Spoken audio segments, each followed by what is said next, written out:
by my partner Brandon Averill. Today's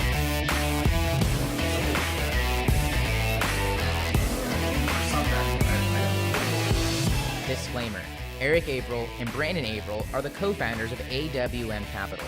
Due to industry regulations, it's essential to explicitly state that investment or strategies mentioned on this podcast may not be suitable for you, and you should discuss your specific situation with a qualified, certified financial planner.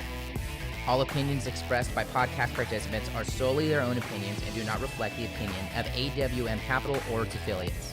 For more information, visit athleteceo.com.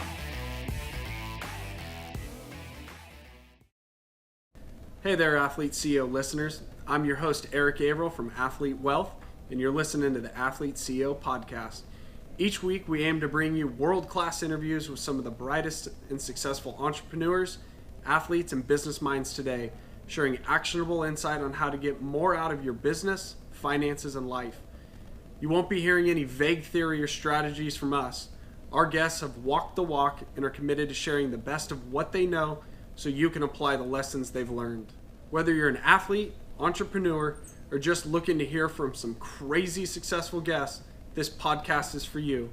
Now enough with the intro. Let's dive into today's show.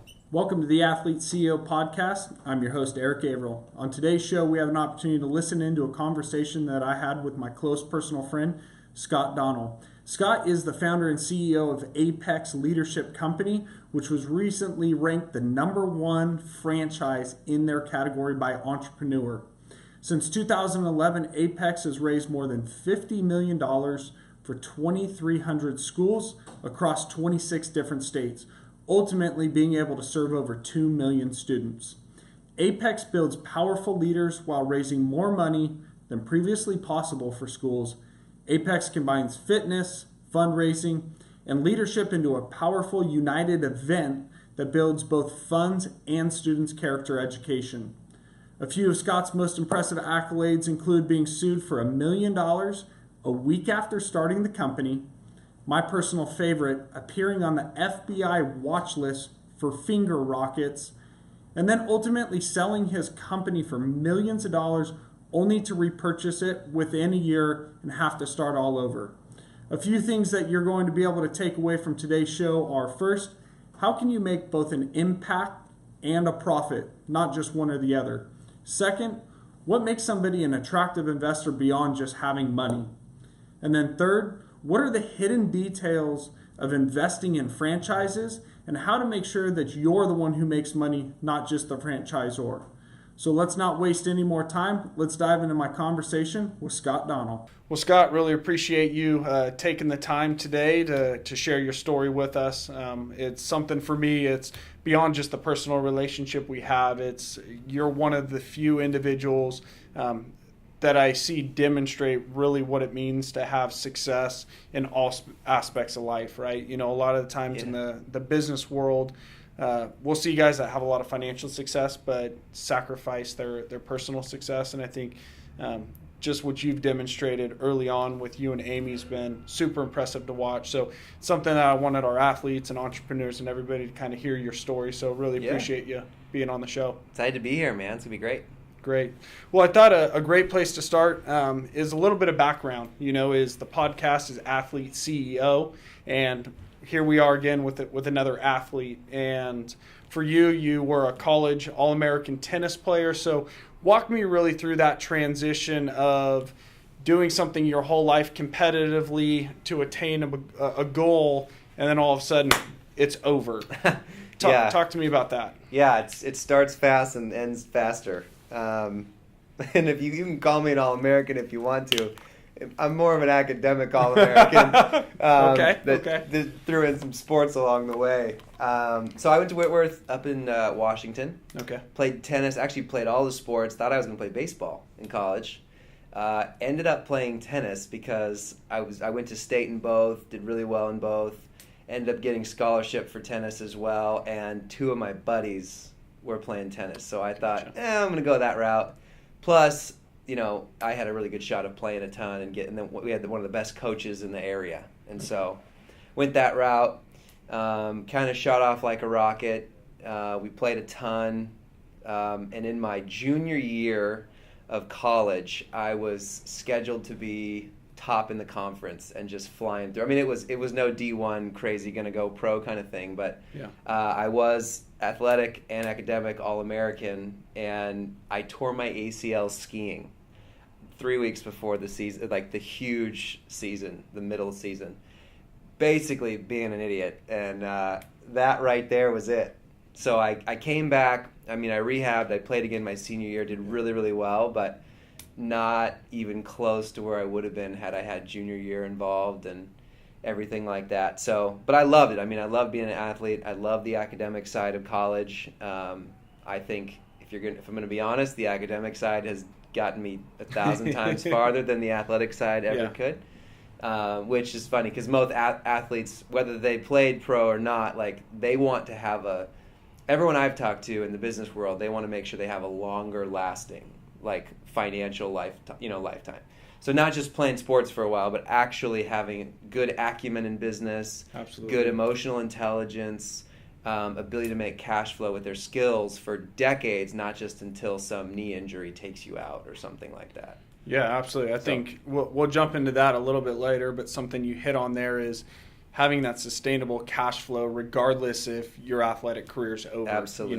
Which takes skill sets to do that. And that's really the goal with this podcast, is to interview successful individuals like yourself to say, how do we help athletes making that transition out to develop those skills? So, you leave college, walk us through a little bit of the career path, and then, we'll talk more about your experience at Acton MBA. So bring us up to speed of those next steps after college. Yeah, so I'll give you the quick elevator version leading up to Apex, which is what I run now.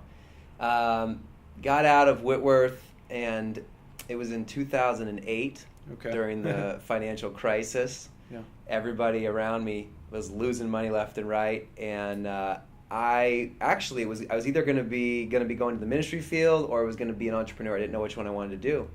And we started this little organization to help refugees. Wow.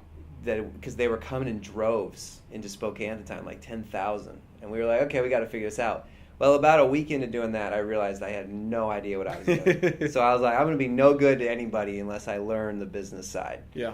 And so I ended up going to grad school for entrepreneurship down in Austin, Texas. It's called the Acton School of Business. What unbelievable program. It's a 1-year intensive MBA, 100 hours a week. At the time, if you passed, it's free. If you fail, it's $50,000. And everybody's ranked. They only allow like 40 people in, and the bottom third has to fail. And the top 2/3 pass. So it is, every word you say is ranked. There were no textbooks. It was all case-based. The founder's a wonderful mentor of mine, brilliant businessman, billionaire oil and gas guy. Every single teacher at the school was a multimillionaire many times over in business. And so school started at 6 a.m., so they go run their business. They're not just teachers, they work. Yeah, they're actual practitioners. Yeah, and as an entrepreneur, it's hard for me to learn from people who just teach and don't do. Yes. And so that's what attracted me to the program. I mean, we were going door-to-door selling for a grade. Like, the top 5 of you pass and the bottom 3 fail kind of a thing. We were cold calling CEOs to sell them, like, I don't know what it was, DVD, raw, I don't know. Things. Oh my goodness. We made assembly lines and call centers. We actually pitched a real business. The winning team got $100,000 to launch it after we graduated from the program, and our team won. I mean, it was crazy. But I learned a ton of real world skills there that did me really, really well. And I'm still connected to the program. Yeah. But in that program, we did this thing called a Brainstorm U. Okay. Where they basically grill you for the whole class, grills you on things that you love to do. What are your skills, your passions, and what do you think are the biggest needs of the world? And where those 3 things collide, I call that a calling, and they call that the perfect business to jump into or create. So, what are you best at? Okay, what do you love to do? Those aren't always the same thing. Yeah. Sometimes people suck at things that they love to do. Right. So you got to be something that you're good at, something you love to do, and then what are the biggest needs of the world? And where those collide, that's a calling to me. And when I did that program, I realized I wanted to be in education. I wanted to, work with youth. I love business. I love thinking through business strategies. I mean, I'm the guy who goes to the restaurant and I want to know their margins. I go get a printing deal done. I want to think how much excess inventory do they have? I go to this, wow, this, movie theater has 18 extra seats here. I wonder what they could do to fill that. I mean, I'm always thinking that way. Right. So I knew I should have been an entrepreneur from early on. I mean, my first business was third grade. I was selling bead geckos. And then I had all my friends make the bead geckos for $0.25, and I'd sell them for $1. And I got suspended in third grade. Did you really? Because I had all my friends. They weren't at lunch or recess. They were making my bead geckos. Hey, and so can't have real life education get in the way of traditional education. That's right. Right? I had to be the cookie cutter. Yeah. So I knew I wanted to be in entrepreneurship. I loved I'd always gave tennis lessons and loved working with kids. So all that stuff sort of came together. Yeah. And so then when I got out of Acton, I knew I wanted to be in that field, and then sort of through a series of events, met my wife now up in Seattle. Okay. And right after we met, she basically spent a bunch of money on her students. She was a first grade teacher at the time. And I, quickly thought, well, that's like a paycheck. She spent like $500-600. The more we looked into it, the more we realized that's normal or low in the industry, and that's a lot of money for a teacher. And so we looked around and said, how do we help them? And that's really what created Apex. We used to be called Apex Fun Run. Now we're Apex Leadership Co. This is about 8 years ago now, and so we basically started a company to help her school raise a bunch of money. And it's a leadership, it's a fitness program, it's a 2-week kind of a deal where we bring athletes into a school, college athletes right out of college, young, fun, energetic guys and gals.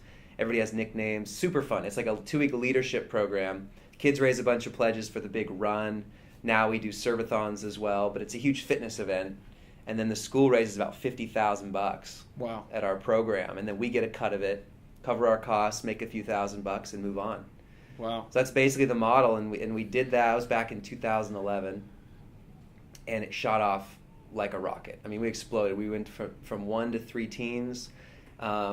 We were at 100 schools by like the middle of year 2. Wow. In 4 states. We started franchising it in the end of 2012, early 2013. And we've been on Entrepreneur Magazine, top 500 list. The 8th fastest growing franchise in the country last year. We're about 30 states now, so it's been pretty crazy. We've got about 2 million kids almost that we've served. 2 million. Yeah. That's unbelievable. So about 50 million raised for the school. So you mentioned Entrepreneur Magazine, is something I was reading. You guys were rated #1 franchise in your category. Mm-hmm. That's obviously a testament to your guys' success. One of the interesting things that I'd love to hear you speak more about is kind of in society, sometimes there's this belief that to do noble things are mutually exclusive from profitable things or business things. And here you are marrying together fundraising, so helping schools or organizations to raise money, a leadership development piece to it, which most people would throw into this nonprofit world, right? And then you're talking about franchises, and for most people, they think McDonald's, they think those type of franchises. Talk to me was it an easy model for you to create, and how do we as a culture get over this mentality that those type of things have to be separate? Yeah, so I think our world is so backwards on this. It's unbelievable. I mean, why does the guy who creates a violent video game and makes $50 million, why does that guy get on the cover of Wired magazine, and teachers are making $35K a year? Yeah. Right? Our world is so backwards. And so when we started this thing, we wanted to make sure we set this up to where smart, educated, incredible businessmen and women could join this organization and have a huge financial upside while they're able to give back. Because I really do believe the worker's worth their wages. We need to be making enough money for our families, to put food on my kids' table, to have a retirement, planning for the future. Yeah. And our society takes money away from those who need to do it the most, and puts it in the pockets of people who might not be adding very much good to society. Yeah. And so for us, we wanted to build a model that was incredibly valuable to the education system. I mean, we are competing against product sales, like cookie dough, right? Catalog sales. When you and I were kids, we'd go door to door. Wrapping paper. Well, those companies take like 70% of the money. Oh my goodness. Nobody knows this. We come in, we give the majority back. We do a hassle-free program with a team of people. The school nets twice as much money with us than any other program in America, and they get a huge $10,000 leadership program with it to boot. And so you add all that together. I mean, that's why we're growing like a weed. It's crazy. Yeah. So we're doing incredible good in our communities, and it's so tangible. I mean, we get asked for autographs every day. The parents come up to us at the fun run like in tears. Yeah. Last year we did a fun run for a girl who missed the fun run the day before because of chemo. We came back the next day. We put the whole blow-up tunnels and sound systems and cones and tents all together just for her. Yeah. And she got pushed in a wheelchair all 36 laps, and the whole school came out and gave her high fives the whole time. It was the coolest moment of my business career. Yeah. I'm like, it's all worth it right now for this very moment.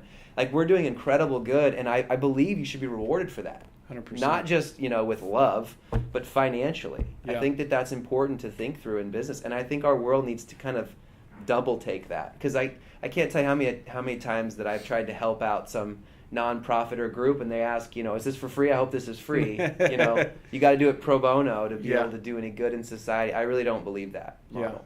Yeah. And now you've been able to take that model that was originally started just with fun runs to now organizations being able to do kind of anythons, right? Yeah. Talk about maybe some of the other ideas that you've partnered with organizations to run money, because this is such an interesting thing to me with our clients, right, that have their own nonprofits or their own foundations. Right. Such a big thing is how do we raise money? Right. And it's the typical, let's do a golf tournament, let's do a silent auction. A gala. They cost you $50,000 to put it on. Right. A ton of work, little return. I mean, Right. just what's the solution? Obviously, you're having a lot of success. What are some of the other models that you've done? Yeah, that's a great question. So for us, it started with schools. Great for elementary schools, and then we launched into middle schools. We do color battles with middle schools. And then people started to ask us, hey, your team was incredible. You guys raised us, double, triple, quadruple what we've ever made before. Can you help out my kids' soccer team? Can you help out the lacrosse group or the basketball group? Or we have this nonprofit Young Life deal, and we don't want to put on the big rubber chicken dinner. Yeah. What can you do for us? And this was one of those 3 a.m. moments. I literally woke up in the middle of the night, and it hit me, anython. And so we created a model where what we built was for schools. The kids get pledges for every lap they run. Right. So if grandma's like, oh, that's awesome, here's $5 a lap. Well, then Timmy goes out and runs 36 laps, and grandma just all of a sudden paid $150. Right. And she's happy because he earned every dollar of it. Right. And so it's this sort of transactional way of fundraising that we found out raises a lot more money, and it's fun. The people that are participating have a blast, and they're not just asking for money, they're earning it. We created that with Anython, so it's not just per lap anymore. You can get per goal, per free throw. Right. You get 100 free throws, see how many you can make, per hole for a golf marathon. But we actually track it. Instead of having to have an Excel sheet and tell everybody how you did, we actually track it automated. And so you put your credit card in, and then it charges them right at the end. Just charges it right at the end. Yeah, and that's also blown up because not just the schools need to raise money, but all the sports teams, all these nonprofits want to do bowl-a-thons. And we just had a group in Colorado do a ski-a-thon where they raised $40,000 with like 15 people or 20 people. They did a bunch of ski runs in a day, and they got pledges for every run they could do in the day. So we've had 20 weight loss-a-thons. Oh my goodness. Just had a couple lose. They lost 34 pounds, each of them, and they raised enough money to adopt their child. That was their goal. Wow. So we call it activity-based fundraising. Okay. So if you want to raise money for medical costs or funeral costs or emergencies, go to GoFundMe. Right? That's Brad. That's our friend, right? Yeah. But if you want to do event-based fundraising, if you want to do a meaningful community builder that's fun and active and get a group of people together to do something, that's where you go to Anython. Wow. So now our franchisees, they don't just sell to the schools in their territory, they also sell to the sports teams, clubs, churches, nonprofits, even businesses. We've had CrossFit gyms raise money. We've had businesses do like a cycle-a-thon where how many miles could they bike in a day as a team. So they're really just fundraising for all sorts of groups. Man, what a great model. So you've made it kind of seem like it's just been easy, smooth sailing from college to here, right? Like, hey, easy peasy. It's easy, you know. You just have a concept, figure out what you're passionate about and what your skill set is, and then you create multi-million-dollar businesses, right? So, yeah, right. Obviously, you know, there was an interview that I read that you said the primary advantage from Acton was just plain grit. So, you know, we'll talk a little bit about that, but give us the nitty-gritty details of Apex. You know, you shared some huge hurdles and obstacles that you've overcome. You know, talk to our listeners about, just even a few of them. How you started, that you were sued for $1 million a week after you launched. Yeah. Talk to me. Well, all right. So it has not been easy. Any good endeavor is paved with crazy trials and obstacles, and I'm thankful for them because they're almost like a notch, right? Yeah. Every time you overcome an obstacle, you get better. Every time our competitors do something against us, we learn from them, right? And I think this really connects to athletes, because as an athlete, you can have this mindset where you either win or you learn, right? You only fail if you just give up. Yeah. That's it. You cannot fail if you don't give up. And so for us, you know, our goal, there's been so many crazy things that have happened. I mean, we have been through the ringer. Yeah, we got sued by our number one competitor for $1 million right after we started because they caught wind of us. It's their strategy. They did it to another company and put them under. Wow. And our lawyer at the time, she was like, you guys should think about folding. They have a lot of money. And I don't do well with that. So I fired her. And I found a lawyer he was 73 years old at the time. On the East Coast. His name was Ron. And he doesn't like bullies. He said, give me $5,000 and I'll have this done in a week. Oh my goodness. And he went guns blazing. He was like, not only are you guys going to lose this suit, it's all bull, it's not going to fly, but you're going to pay our legal bills. These guys aren't giving up. And basically punched back even harder. Wow. And we basically sat down and negotiated a truce. And here we are. We basically told them we're going to be in this marketplace and we're probably going to be the biggest thorn in your side you've ever seen. Yeah. So now it's us and them as like the biggest two companies in America. At the time, maybe they had 100 schools. Now we've got, you know, thousands between all of us. Maybe 4,000 schools in 35 states. It's just crazy. So, you know, that's kind of, you got to be able to have a lot of grit to persevere. Right. But yeah, I mean, just overcoming different obstacles. We had a web developer. We paid a bunch of money. It was like $20,000, and she disappeared off the face of the planet. She was in Albuquerque, and then she was gone. We couldn't track her down or anything. I ordered 23,000 flying monkeys from China, and because it's a prize the kids get, right? Yeah. And then it shows up, and the samples they sent us had nothing to do with reality. Oh, boy. They had a bunch of people sitting around stitching these things together, and they were cross-eyed. Oh, man. They wouldn't fly. Like, they're the ones that you fling, and then they go... And so you'd pull it back, and then the rubber would break and hit you in the face. Oh, that was a disaster. Huge disaster. We ordered... Because we use a promotional company. We've wised up. We have a great promotional company, Express Promotions, out of Wisconsin. And they house, you know, millions and millions of dollars worth of shirts and prizes. So we give everything to our franchisees. Okay. That's the cool part. They sign up. We give them all the web training materials. They get all their shirts and prizes and printing from us and web everything. So they just have to go work with the schools and manage the relationships. Wow. It's a great deal. And we give them terms on everything. I mean, it's a wonderfully run. And I don't even do much. Like, the team we have in charge is unbelievable. But at the time, we were trying to do it when we started back in the day, trying to buy everything ourselves. Oh, my goodness. We got a bunch of foam rockets, those little finger rockets that you can fly and fling. And they get to the bill of lading in L.A., the port, and it says rockets on the side of all these boxes. Oh boy. And we get flagged as a terrorist threat. Oh. And so I have to go meet with the FBI to tell them, no, these boxes are for kids. They're not a bomb. And who would write rockets on the side of an actual bomb? Like, not to mention they're like half a pound for this giant box. It's like the TSA, man. Right. That's hilarious. So there's just a million crazy stories. Oh my goodness. I actually started the company with 3 other athletes. One of them was a pro golfer for 9 years. 2 of them out of Texas. Went to Baylor, quarterback for Baylor. And then another good friend played baseball for the Horned Frogs. Yeah. And so we all launched this together, and in the first 6 months of the business, all 3 of them had crazy things happen. One of them, their other business tanked, and they had to go help. One of them, their other side gig took off, and they had to go help. The other one had some personal health and family stuff go on, had to back off. We gave them their money back. Anyway, needless to say, within 6 months, I basically am holding the keys to this thing, and they all did really well. They all made 10 times their money back already, but they became minority owners, and I had to take the reins and go with it. And so, in business, really, you have to have the grit and the perseverance to never give up, because there's always an opportunity. Yeah. Right? Because I'm one of those guys where people's like, is that the hardest? Is that the best you could do? Right. And I'm like, well, I don't know, because there's always more I can do. Yeah. Maybe it's my type A or... Yeah. But I think a lot of athletes struggle with that same question. They're like, I could have done more.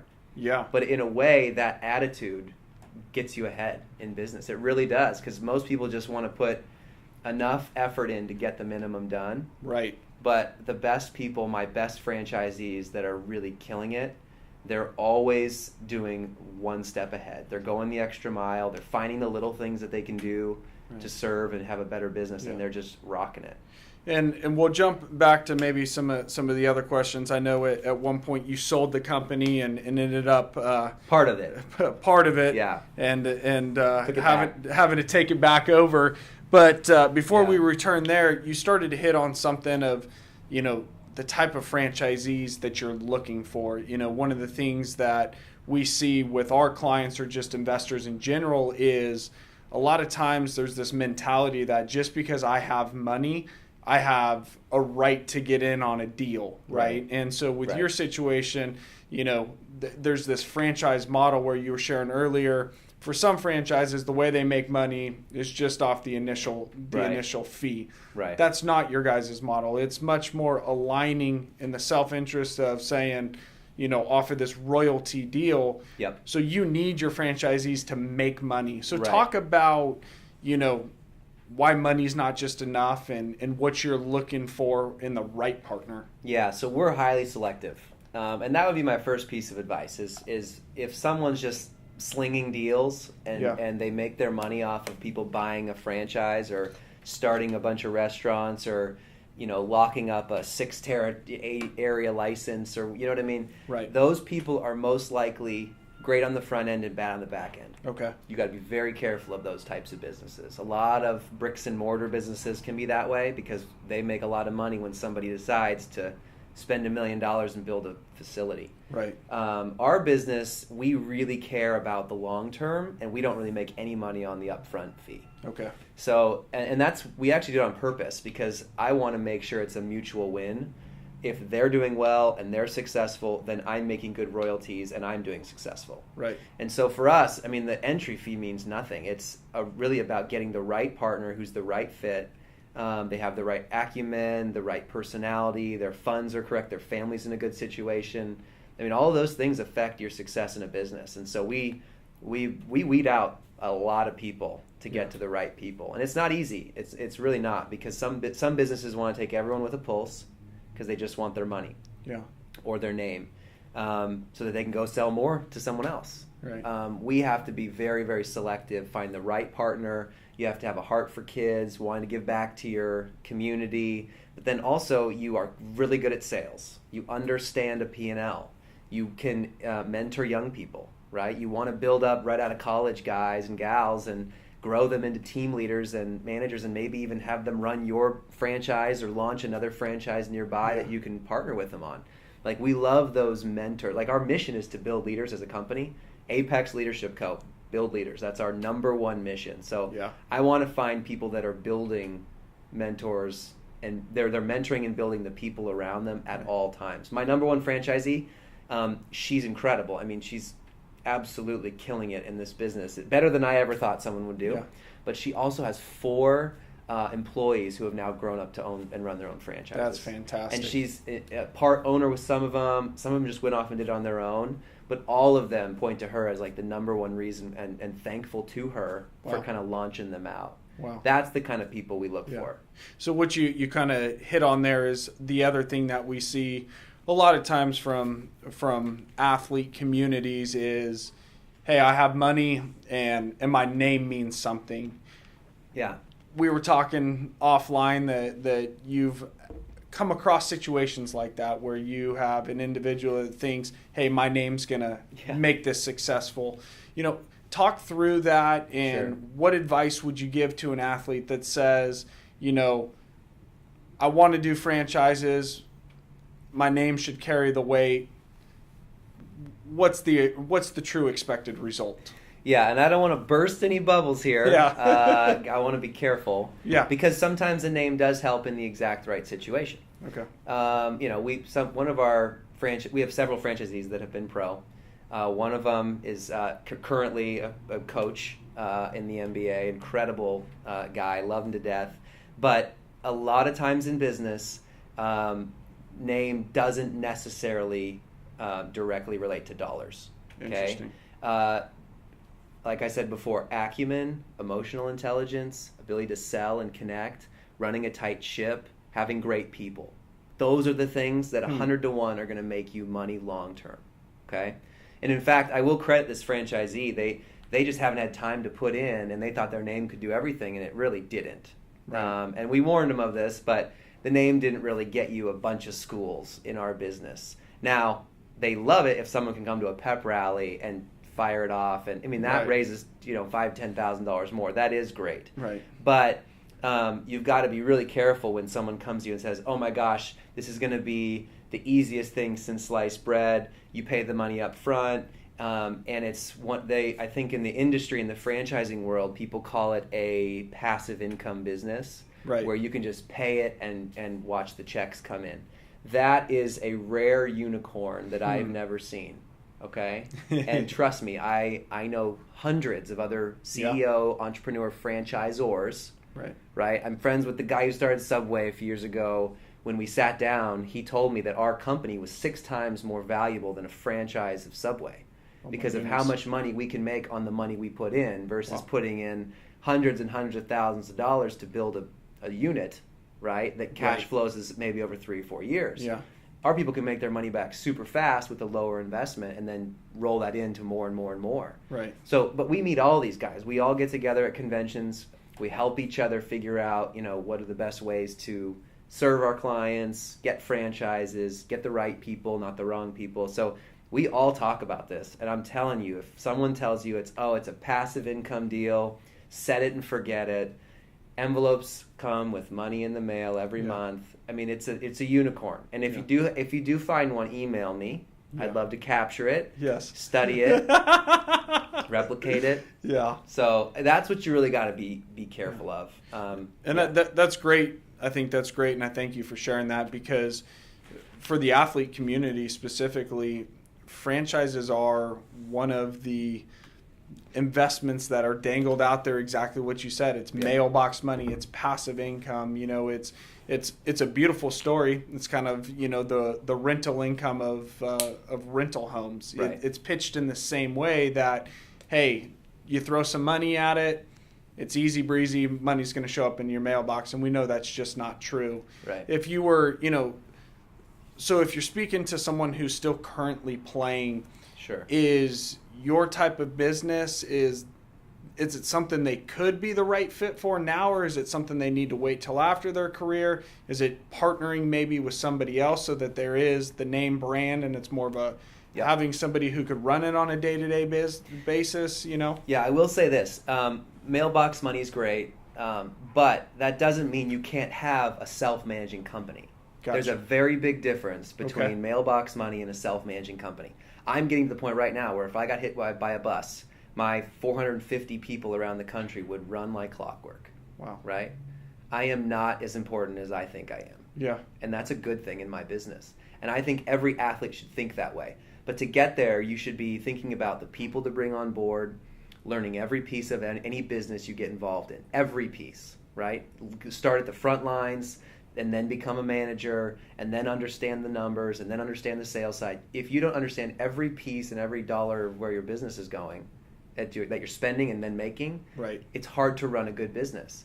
So I would focus on getting yourself to a point where you have great people on the team, that you know a business really well, which means you're going to have to jump in for a period of time, right, and then you can build the people up under you to take over for you and free you up. Wow. That is a strong business to me. Okay, that's not Mailbox money, but that's a self-managing company that's probably 100 times more valuable than that. Absolutely. Okay? And those skills are only hard fought after years of really getting your hands dirty. Our business is an owner-operated business. We're very, very selective on that. We're very clear up front, which means if you're going to do this by yourself, you have to jump in and owner-operate it. You have to go around, talk to schools, connect with people. If you want to have a partner, right, that's great too.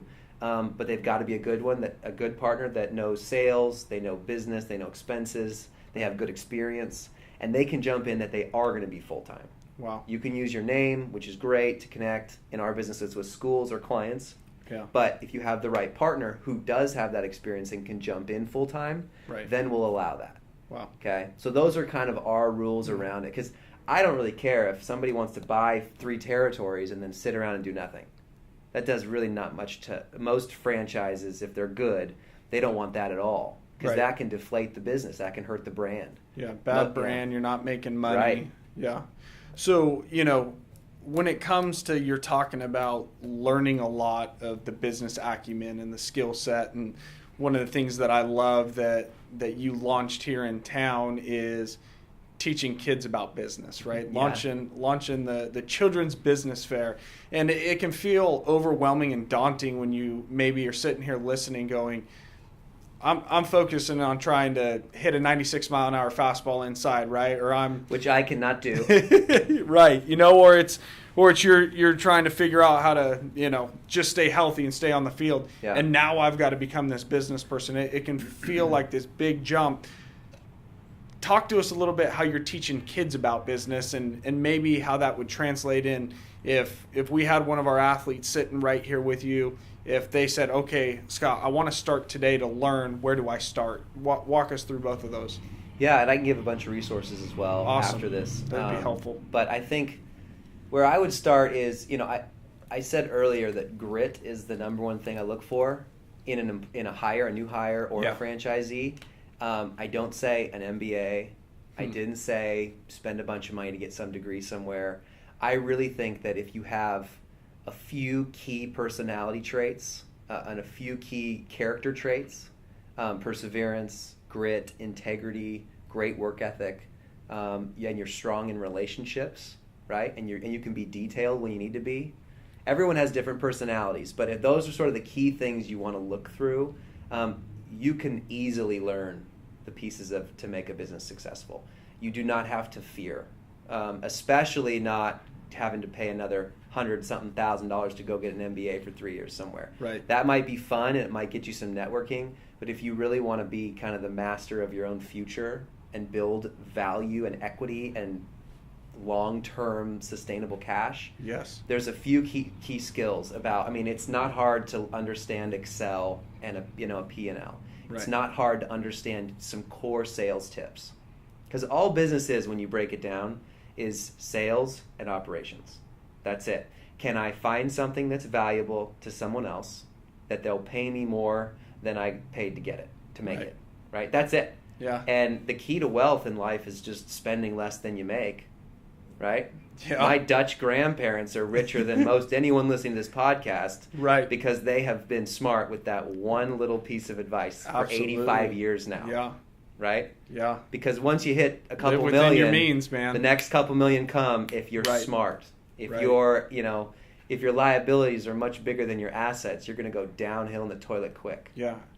Talk maybe a little bit about that, is for maybe some of your operators, they've come in, they made an investment, they're operating the business. You said one of the criteria that you look at for the right partners is that they've got their personal life kind of in order, right? Their finances in order. How important is it that, that beyond just having cash, that they're making good financial decisions in their own lives, and just the pressure as of being a business owner of making sure that that's set up in a good way. Talk a little bit about that. Yeah, so well, my first thought as you were saying that, some really good advice I got was, don't ever be afraid to have money burning a hole in your pocket for a while. I know you're a financial planner. I'm not plugging you. Yeah. But that's some of the best advice I ever got was sit some money in an account for a while, let it accrue. Don't fear that something's sitting there in a Charles Schwab or whatever. Let it accrue. Let it be a diversified portfolio. Don't freak out if it's burning a hole in your pocket. Take time, get smart, do your homework before you make a decision. Okay? But I would say that timing is important in anyone's decision to make a business. You want to make sure that your personal life is in order, that you're ready to take on a job. Any business that anyone wants to start, whether it's in franchising or other, you are going to, if you're good, you are going to eat, sleep, and breathe it for the first year. Literally. Amen to that. Yeah. When Apex, for the first 3 years, it was 80 to 100 hours a week. Right. And our franchisees aren't like that because I went through the millions and millions of dollars of screw-ups so they don't have to. Right. But they're still hitting the pavement, dropping by, doing the sales goals, hitting the efforts, managing the teams, growing the business. Yeah. And so, you have to make sure that your personal relationships, your family is on board with you, that they agree with it, that they're passionate about it as well. Yeah. That they're on board. And a lot of relationships I've seen have a fight when one spouse or person in the relationship's like, yeah, I just put a bunch of money with this, we're good to go. And then you're not good to go because you didn't put the time into understanding it or learning it or doing it. And then you all of a sudden lose money and everyone's up in arms. How could you make such a dumb decision? So I think if you're together on something and you're both passionate about it, and you can have a support behind you, a support system, you're much better set to do well. Yeah. Okay? Because there's no, if you're going to run your own business, it's not a 9 to 5 thing. No. It's not. It's really not. In fact, my best work is done sometimes in the middle of the night for 3 hours when nobody's calling or emailing me. Man. And I love that because I can get a lot more done in 3 hours than 9 hours in the middle of a busy work day. Because the world's sleeping, and when it's quiet, you can work. That's right. I think that's something that you mentioned, maybe the company reaching around 450 employees or people nationwide. People nationwide. You got 100 franchisees now. So 100 franchisees. Talk about that, because the fact that you said it's a self-managed organization, to get it to that point is incredible, because being a business owner myself, dealing with people has got to be one of the most difficult things, and it's a completely different skill set than, hey, that's great, you can sell something, or even if you can operate something. Talk about dealing with the people thing. You're a leadership company, so how do you train leaders? That's the $1 million question. People are number one, I think, in any business. Okay. If you're trying to find a widget business, good luck, because it's probably going to become automated by Facebook or Google in the next year, and you're out of luck. Right. So people are number one. I think we do a lot to learn the personalities of our employees. We hire for the right fit. We hire slow and we fire quickly. And we really build our people. I think if you're listening to this and you're thinking about hiring people, you have to think about it as an investment, not an expense. Bringing on people is an investment, not an expense. Because my goal with everybody that I bring on is that they're going to set me free by doing something better than me. And sometimes that's not the case, but there's a lot of things that I can do that somebody else could easily do just as good, if not better than me. Right. And so a lot of it is finding what my unique ability is, what's my biggest value added to the company, which is also something I would love to do every day if I wake up, right, and getting everything else off my plate and delegating it away or automating it. in my business. So that's really one of the core steps to becoming a self-managing company, is delegating or automating the things that you either don't like or don't want to do, or maybe you're doing them for now, but only for a little while. And so everybody we bring on, like, here's a great example. We do DISC personality assessments. I was going to ask what you use. Interpersonal, safe, cautious. Everyone has a different skill set and personality. How they deal in teams is what that is. So I'm a high D, dominant, go-getter, ready, fire, aim kind of, thinking. But I also I'm a chameleon. I can do the interpersonal side. I love people, but then I crash at night when I'm done with the party. I can do that. I'm a really detailed guy, checklist guy, because I know that that's what makes things successful in a business transaction, especially in a 2-week program like what we put on. You got to be detailed, or have somebody who's really good at detail. Right. However, we have an incredible admin team around me. I've got 4 admins around me that are highly detailed, highly safe, cautious thinkers. They got the planning side. They'll make sure to set the meeting. They'll around me to protect and also help me run with what I'm good at. Right. And so that's really what makes an incredible team. We have people of all, based on the job position we need to fill, somebody who's perfect in that position, but also with the rest of the team, they can fill that, the holes in the gap, right? Yeah. So that's big for us in creating that self-managing team. And so I would love it if everybody in school could learn the type of communication to all types of personalities. That creates emotional intelligence, right? Talking to a high D versus somebody who's interpersonal versus someone who's safe and cautious versus someone who's like a checklist person only, is a completely different conversation. Yes. And so many people don't understand that. Yeah. And the best leaders, they're incredible with it. Are there some tools that you could point the listeners to, of at least tools that you guys use? You mentioned the DISC assessment. Yeah. How about just training, leadership? Are there any books that you give employees? Are there programs you put them through? What would you talk, and this is more really talking to the other CEOs and founders that are listening in. Yeah, we have training is huge. Okay. We are big on training. We have a huge training initial checklist for any new franchisee. We have a fully automated, but also with a direct report to help you train in any piece of our program. And we've got 300 videos. Oh my goodness. For training right now. Not all of them for every position, but for different types of positions. We're big on training. But in terms of resources, I think anything DISC related is great. Okay. We also do a lot of podcasts are great, like what we're on right now. I listen to several different podcasts, whether it's about sales, emotional intelligence. Yeah. How I Built This is also a fun one. I'm kind of a Tim Ferriss nut sometimes too. Of course. Tools for Titans, we've talked about that book. Yeah. There's a really boring book that's my favorite book besides the Bible. It's called No Nonsense Management.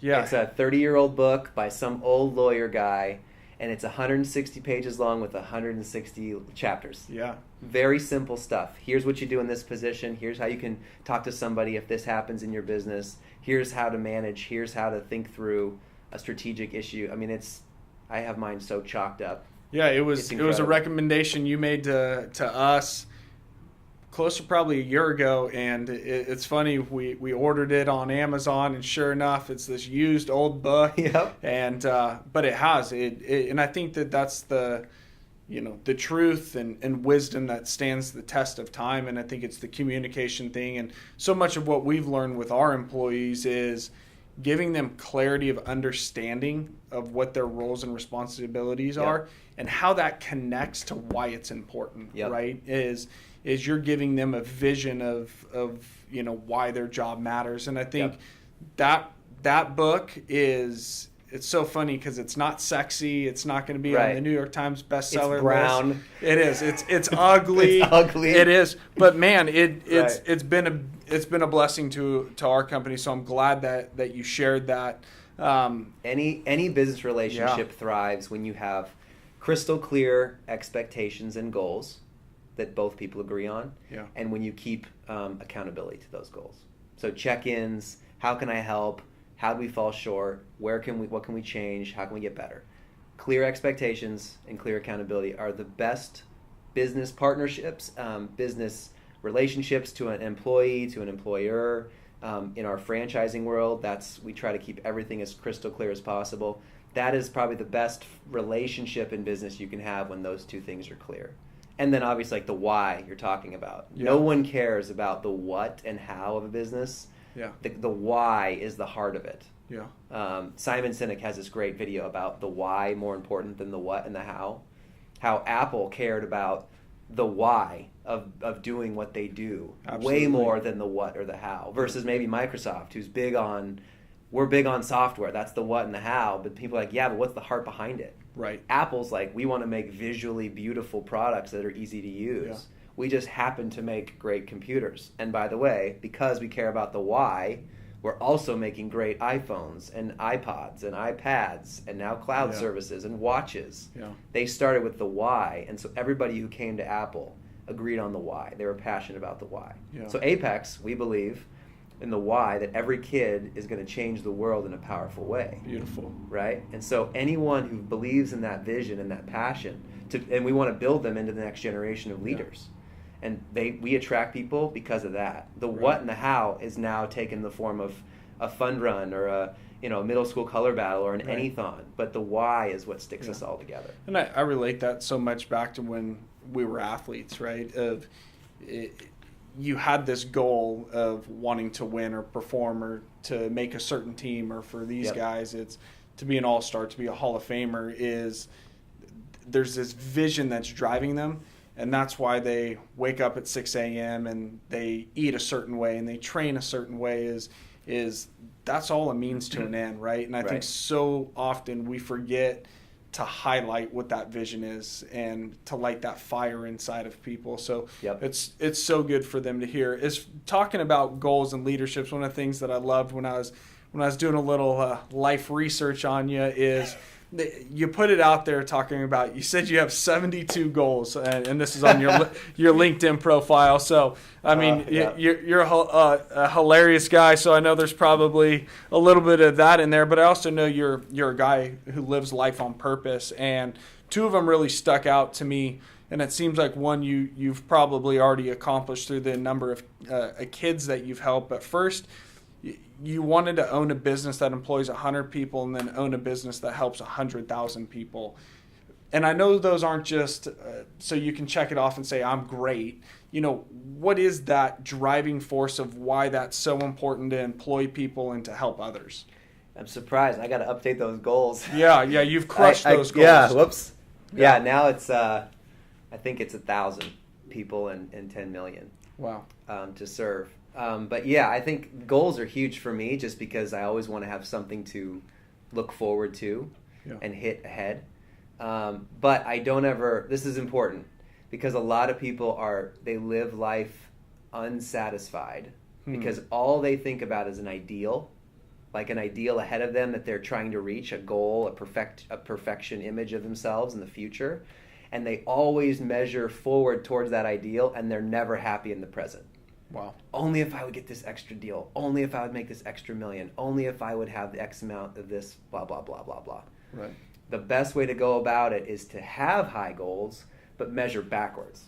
So I want to measure, like I want to have this ideal. I have an ideal of myself, who I want to be, the husband, the father, the businessman, the friend, right? The son, the brother. Yeah. But I always want to measure backwards because from where I came 6 months ago, a year ago, 5 years ago, right? I've come incredibly far. I've made incredible strides, and I'm extremely proud and thankful and blessed. And I want to be resting in that and celebrate those wins. Yeah, celebrate those wins. Not just, everyone hopefully listening to this would feel this feeling of, when you get that big accomplishment or achievement or the deal gets hit and the money hits the bank account or you sign something or you win the big game. It's like a great high for a second, and then you're immediately on to the next one. Like, what's the bigger one? Correct. When I made my first $10,000 deal, I was like, oh my gosh, but I need 100. Yeah. When I made my first 100, I was like, okay, where's the 500? Okay, now where's the million? Yeah. Now where's the 5 million? Now I'm like, if I don't get an 8-figure deal out of all this, I'm going to be pissed. Right.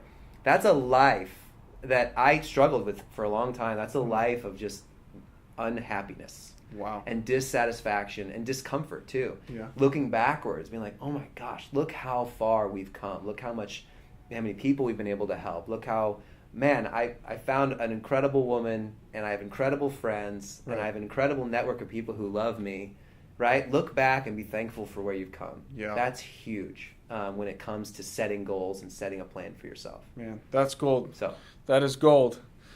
So kind of staying on that, and we're closing in on time here. Want to be respectful of what you've already given us. But a few questions that we're asking everybody, and you already shared one was, you mentioned your favorite book, but is there a book that you would gift most often to somebody, or, give us a few of your favorites? yeah, so we mentioned Tools for Titans. I love that book.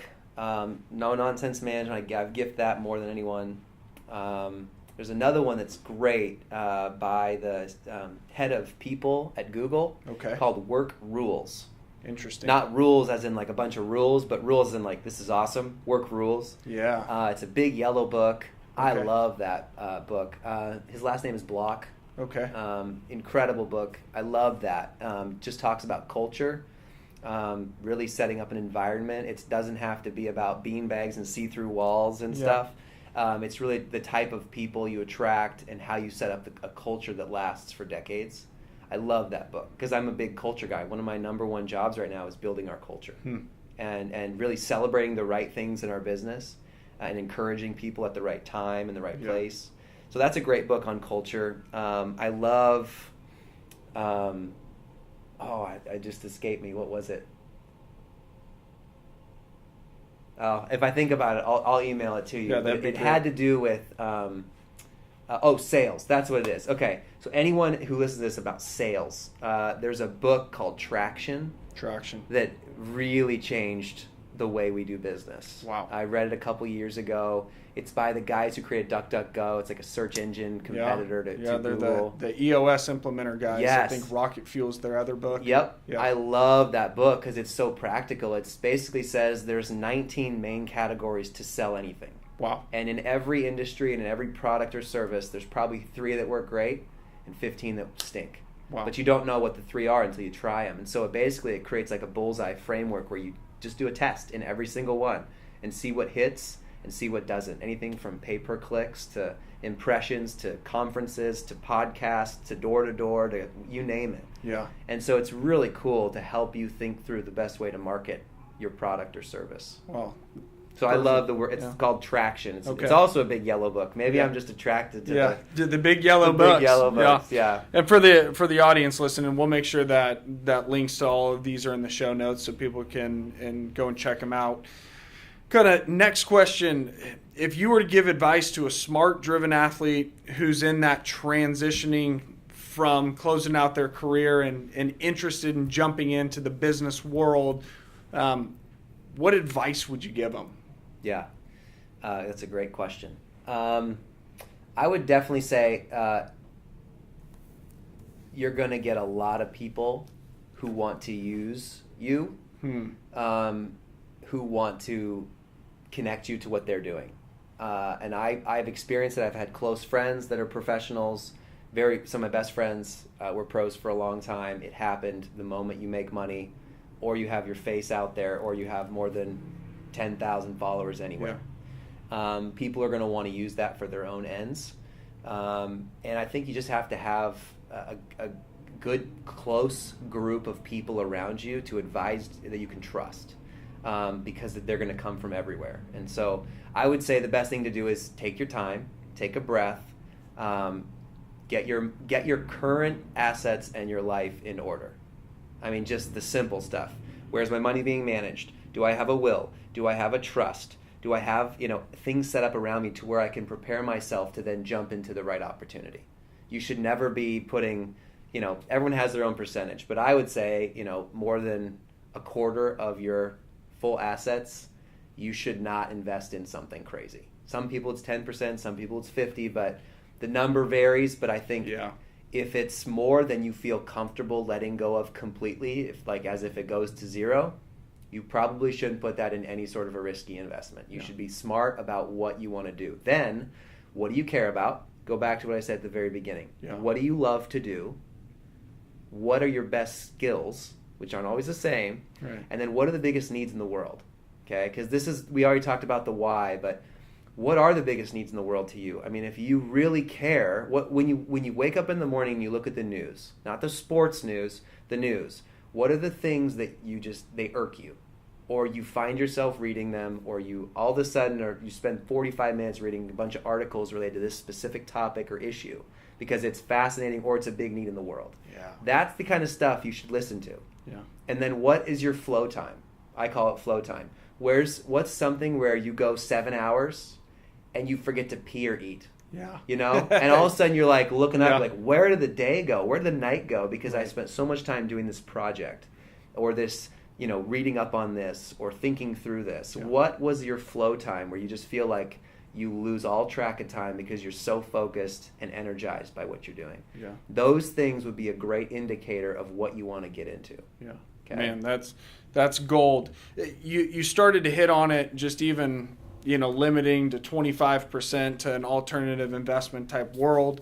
For you, obviously, you run a franchise model, you love it, but just taking a step back, when you think of investing, walk us through your framework of how you think about investments, make investments. Oh, you're gonna love this. When I get up in the morning, 4 guys are shaving. Okay? Oh boy. 4 guys are shaving. I'm not kidding. There's me, the guy who's running Apex, right? That's the bulk of my assets right now because it's the biggest growing, most value-added business that I'm spending my time on. Right. But my real estate holdings guy is also shaving.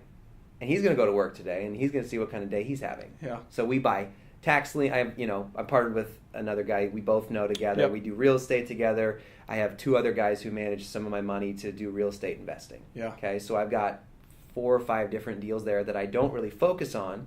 That's the point. It's passive for me. Those guys that guy's going to work too. The other guy's going to work in the stock market. Right? I have a diversified portfolio being managed all across 9 different types of investments that I'm not really thinking about during the day, but that guy's waking up and going to work too. Right? The 4th guy is doing some more higher, I did buy into Bitcoin last April with $10,000 for fun. Okay, that guy's going to work. He's a little jumpy. He's a little weird. Yeah. He's going to work because I ended up making 5 times my money back. Right. And then I sold three times my money, and then I lost the other half because it went down again. Right. That guy's speculative. He's doing a small percentage of my assets in riskier investments that I believe in. I'm also involved in a biotech company that I really believe could cure cancer. Fantastic. And I really care about that because I've had close family and friends that have had it and died from it. And so I have some of my risky investments in an investment that could go 10x. It could go to 0x. Right. Okay? But that guy's shaving in the morning too. Right? And there's other ones I won't mention, but that's the point. That's how I look at investing. I'm diversified, but I'm also focused in where I'm putting my time. Yeah. Okay? And for me, if you really want passive, it's zero thinking. Because thinking is all you really have at the end of the day. Because at a certain amount of money, okay, and we all have our number, but at a certain amount of money, your time is more valuable than your money. Amen. Once you're making a certain amount of money. So for me, passive means zero thinking. Right. And so I want to focus wholeheartedly on what I'm doing today and building value in this today. Yeah. So kind of going back to the very beginning where we started, is you had mentioned that you love to learn, but you love to learn from practitioners, people that have proven success in it. Yeah. This is one of the biggest areas of mistakes that not only athletes but just people in general make is they say, hey, Scott, I love what you're in private real estate. I love that. You're doing tax liens. Guess what? My cousin or my buddy or my uncle or my dad, they're going to get into this game and do it. Talk about the warnings of making sure, you're hiring experts, and then just maybe even your mindset around risk. Yeah. Okay, now I'm going to put on my realist glasses. Okay. Sometimes I say offensive things. Yes. Do not get offended when I'm about to say. Yes, please defend us. I am a strong Christian. Yeah. Jesus is my man. I love him, and I believe in Christian values and ethics, and I am a strong Christian. Yeah. I have been burned by Christians more than anybody in the business world. at times. Yeah. Unfortunately, that's the case. Someone says, I'm a Christian too. Awesome. God bless you. Can we get a contract? Yeah. Okay? The same is true with friends and family. If someone comes up to you because you were buddies in high school or you were friends at a bar, if they come up to you with the next biggest thing, take a deep breath, say, that's awesome. Hey, I've got a guy who looks over every penny I spend. Yep. And he's the guy who kind of is my front runner to decide. We do this with our donations as well. We have somebody who, so when everyone comes up to us, hey, can you give $1,000 this? Can you give $10,000 this? Well, our trust, that's a great idea. I love that. Our trust is managed by such and such company or this guy. He's our front runner to think through everything and make the best decisions for our finances. I'll connect you. Awesome. That's a great way for you not to just look at someone in the face and say, no way, you're crazy and I don't trust you. Right. It's a great sort of pass off. It's like the good cop, bad cop. Yes. That's great advice I would give to anybody if you have money to burn or you want to make a plan for leaving sports, the athletic world. Yeah. Have that backstop, right? The front runner who can think through, I'll help you with your assets. And then when you do make the investment, double check who they are. Do they have a track record? Have they made good money? Do they check out, right? Yeah. Those are all the things you got to be able to do to put your money with somebody else. Yeah. Okay. And I've made the bad decisions too, right? Yeah. Like I said earlier, I never sold Apex, but we had a few franchises when we started franchising that I couldn't run the growing franchisor and these couple franchises. So we sold these couple franchises for millions of dollars. It was crazy. I was 27 years old, multimillionaire. Oh my gosh. 3.5 months later, I won't get into all the details, but basically they went berserk and they fired everybody and tried to sue us to get everything back. It went nuts. It was crazy. And I remember us sitting around and basically we're like, they were the complete wrong people. We didn't know a ton about their background. We didn't check them enough. And they were willing to go crazy and blow the whole thing up just to try to get out of this. And when it was a great business, but they had some personal stuff going on that we didn't know about. And so I made the miserable, hard call of giving them all the money back, taking the whole business back, making sure my 25 friends that were working in the business were still working with Apex. Yeah. It was probably one of the hardest business decisions I've ever made, going from multimillionaire to broke again a few months later. Yeah. And my partners, they used their money to buy off houses and pay back loans, so I covered them too. We basically went to nothing. And I will tell you this, it was extremely painful, but I learned some valuable lessons, right? I learned how to check people, how to think through a business deal. Trust but verify is one of my favorite comments from, I think it was FDR, Teddy Roosevelt. Yeah. But also, we cared so much about the business and we had a passion for Apex that when we took it back, I mean, it's been rewarded 50 times over. Right. Because those employees are more loyal now than ever. The business has grown 50 times since then. Yep. Just 4 years, 4 years ago, 5 years ago.